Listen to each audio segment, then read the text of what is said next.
ना पूछो जमाने से, ना पूछो जमाने से कि क्या हमारी कहानी है। हमारी पहचान तो यही है कि हम सब हिंदुस्तानी हैं, हम सब हिंदुस्तानी हैं। इसी के साथ आप सभी लोगों को BS एजुकेशन हिंदी साहित्य के तरफ से इस स्वतंत्रता दिवस की आप सभी को बहुत बहुत बधाई और ढेर सारे शुभकामनाएं। और इस स्वतंत्रता दिवस के उपलक्ष्य में आप लोग यह संकल्प लें कि हम सभी लोग इतना मेहनत करेंगे कि अगले स्वतंत्रता दिवस तक हम लोग एक शिक्षक बनकर झंडा रोहण करें। इस वीडियो में हम लोग प्रशिक्षित स्नातक शिक्षक भर्ती से संबंधित हिंदी प्रैक्टिस सेट नंबर 6 को सॉल्व करेंगे, जिसमें महत्वपूर्ण प्रश्नों को आपको सामने लाया जाएगा और आप लोग इसे सॉल्व करेंगे और अपना आकलन करेंगे कि 30 प्रश्नों में से कितना प्रश्न सही हो रहा है। चलिए देर न करते हुए वीडियो को स्टार्ट करते हैं। बताइए आपके स्क्रीन पर प्रश्न नंबर 1। बताइए इसका सही जवाब क्या होगा।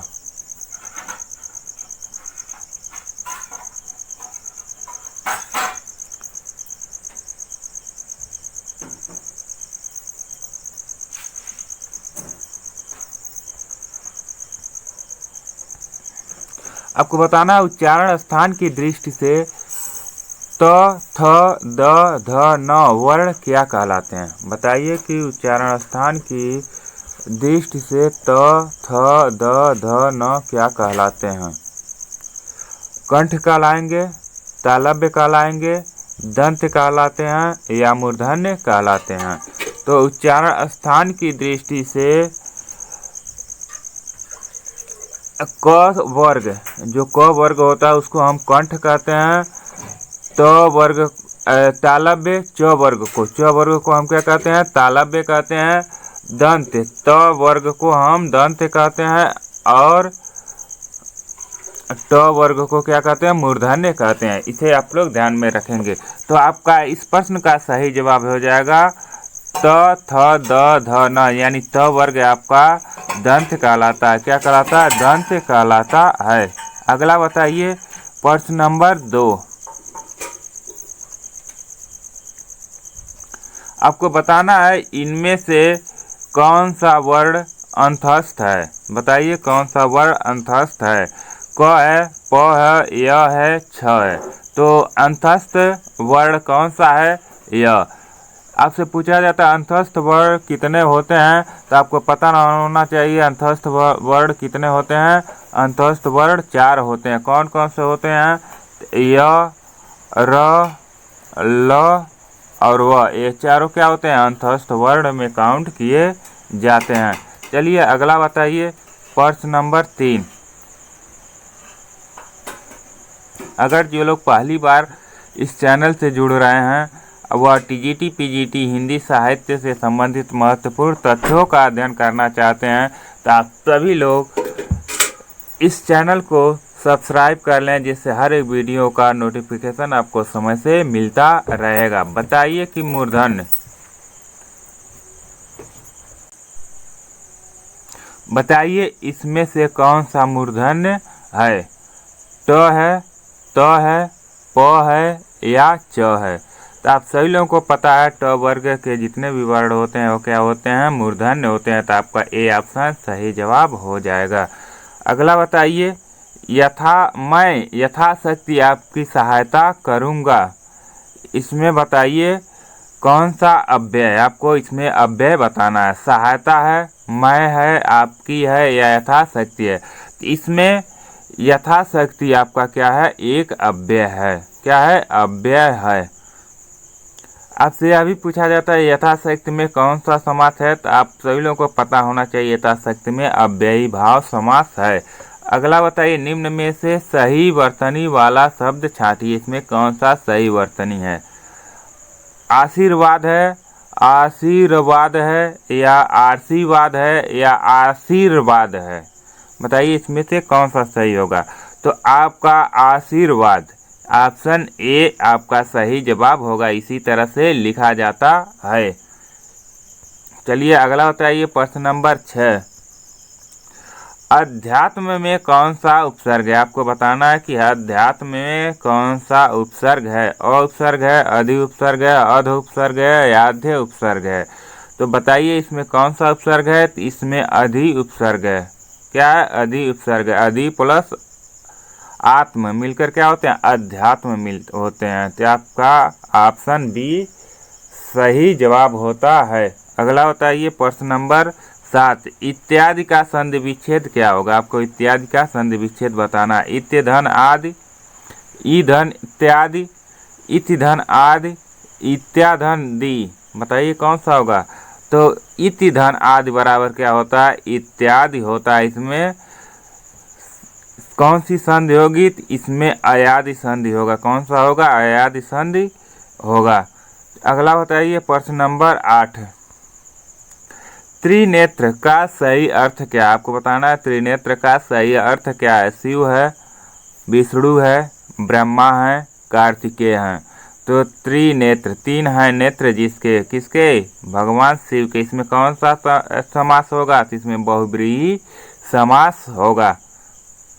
चलिए अगला बताइए। निम्न शब्दों में से विसर्ग संधि किस शब्द में है? आपको बताना है कि निम्नलिखित में से किस शब्द में विसर्ग संधि है।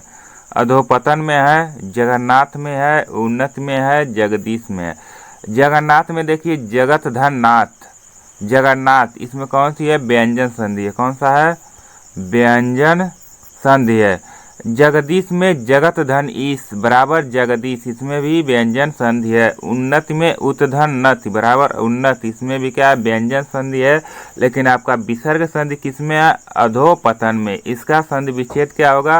अध धन पतन। क्या होगा? अध धन पतन। इसलिए इसमें क्या है? अध आने से इसमें देखिए विसर्ग आ रहा है यहाँ पर, इसलिए इसमें विसर्ग संधि होगा। अगला बताइए प्रश्न नंबर 10।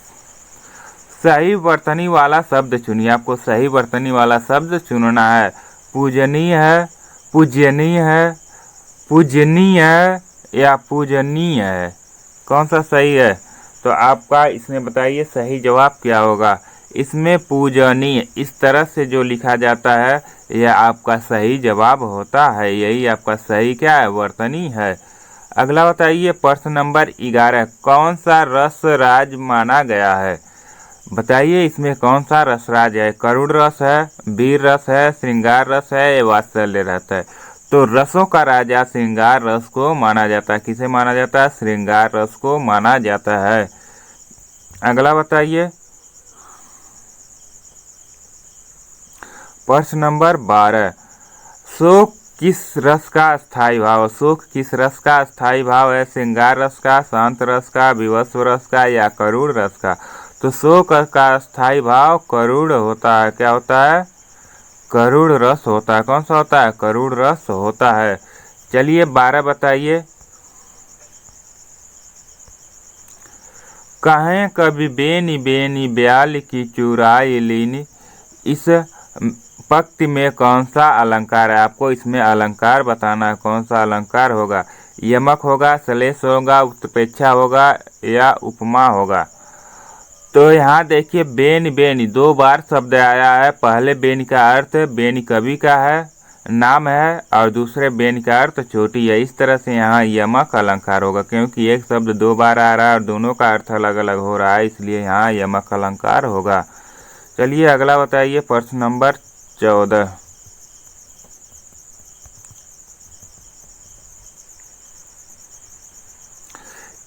इनमें से कौन सा शब्द लक्ष्मी के अर्थ में प्रयुक्त होता है? बताइए कि इसमें कौन सा शब्द लक्ष्मी के अर्थ में प्रयुक्त होता है। सौदामिनी, चंचला, समीर या रविजा? इसका बताइए सही जवाब क्या होगा। तो इसमें आपका सही जवाब क्या है? चंचला। चंचला मीन्स क्या होता है? लक्ष्मी होता है। सौदामिनी मीन्स बिजली होता है, समीर मीन्स हवा होता है, रविजा मीन्स रवि से उत्पन्न कौन है?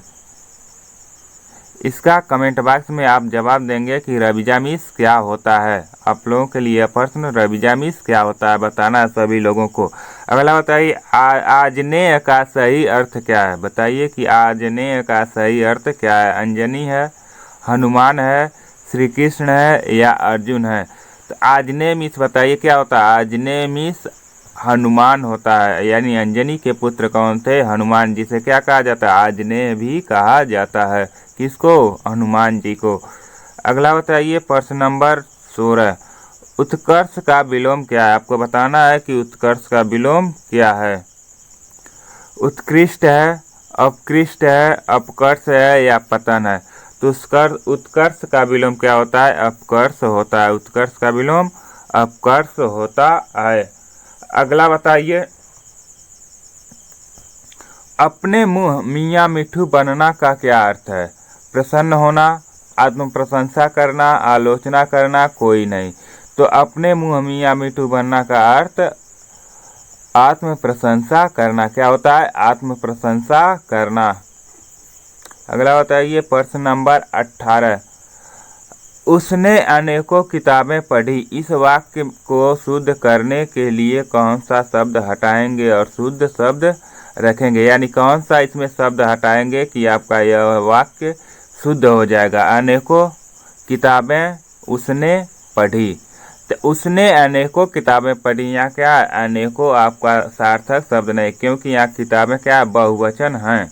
इसलिए यहाँ कौन सा शब्द हटाया जाएगा, अनेकों शब्द को हटाया जाएगा। उसने किताबें पढ़ी तभी उसका यही अर्थ है। चलिए प्रश्न नंबर 19 बताइए, जिसका कोई शत्रु उत्पन्न न हुआ हो उसे क्या कहेंगे। जिसका कोई शत्रु अभी तक उत्पन्न नहीं हुआ हो उसे क्या कहेंगे, शत्रुहीन कहेंगे, शत्रुहंता कहेंगे, अजात शत्रु कहेंगे या शत्रुघ्न कहेंगे।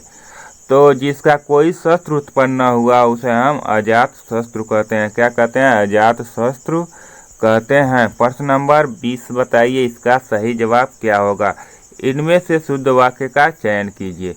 उसके प्राण निकल गए, उसका प्राण निकल गया, मैंने हस्ताक्षर कर दिया, ये आकाशवाणी आगरा है।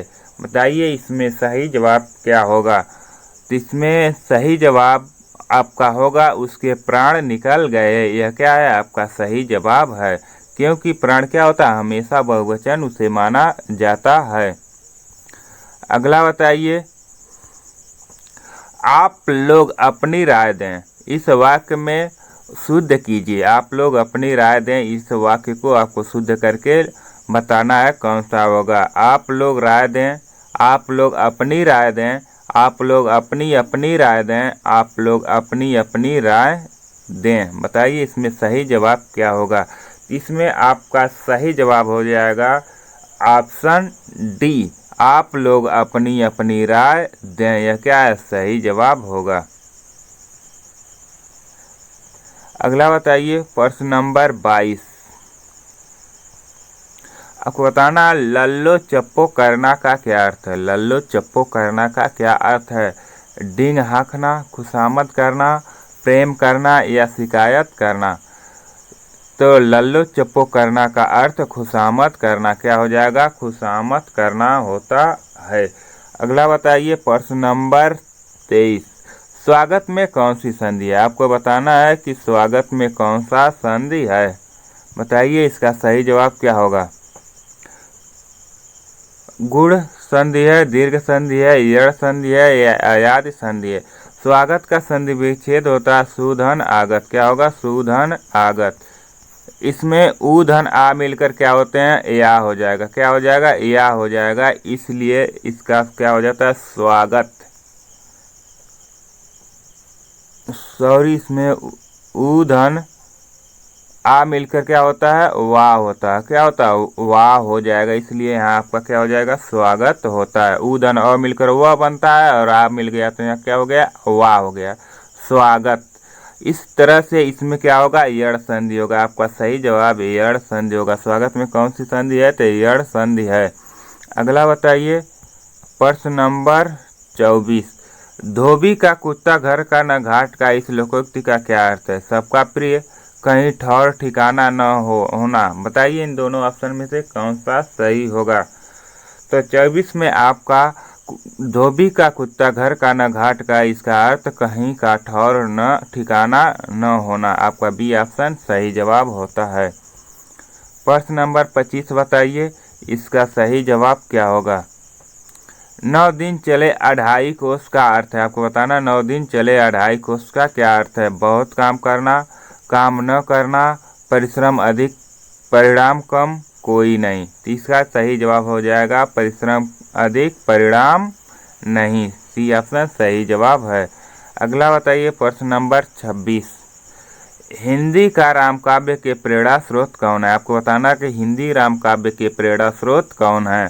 स्वामी रामानंद हैं, तुलसीदास हैं, रामानुजाचार्य हैं या कबीर हैं।